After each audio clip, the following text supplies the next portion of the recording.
बालेन्द्र शाह त्यस्तो व्यक्ति हुनुहुन्छ, काम मात्रै गर्ने, कुरा चाहिँ कम गर्ने। अरू धेरै नेताहरू आए, गफ मात्रै गर्ने, काम चाहिँ केही पनि नगर्ने। तिनीहरू मध्येमा फरक के छ भन्दाखेरि कुरा चाहिँ सुन्ने, काम चाहिँ धेरै गर्ने। सुनौँ र हेरौँ झापा 5 का सुकुम्बासीहरूको जनताहरूको कुरा। हजुरले गरेको देखेकै छ सबैजनाले, त्यसकारण हजुरमा धेरै आश छ।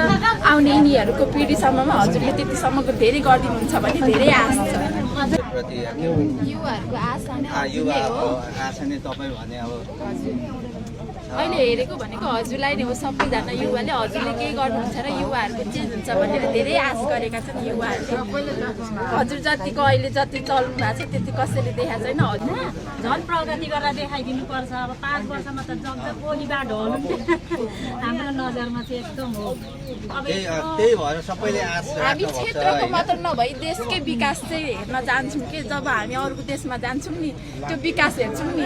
तर हजुरलाई देख्दाखेरि हजुरले त्यो विकास गर्नुहुन्छ भने धेरै भरोसा र आश गरेका छौँ। त्यो पनि छ र यसपाल हामीले जे आश गरे अनुसार घन्टीले घन्टी बजाउँछ यसपाल यो क्षेत्र नम्बर 5 मा होइन।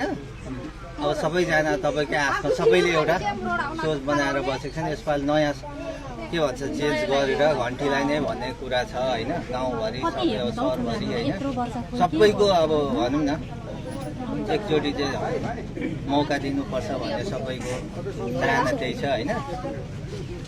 यति भन्दा मेरो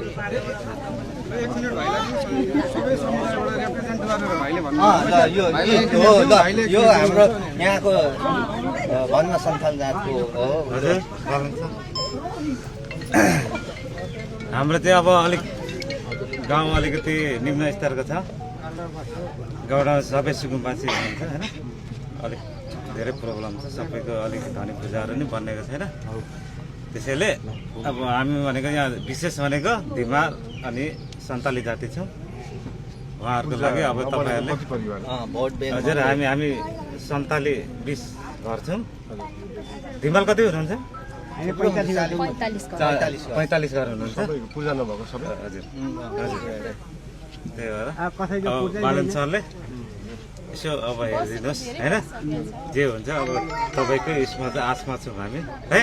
ल धन्यवाद। खोइ टिका लगाइदिनु।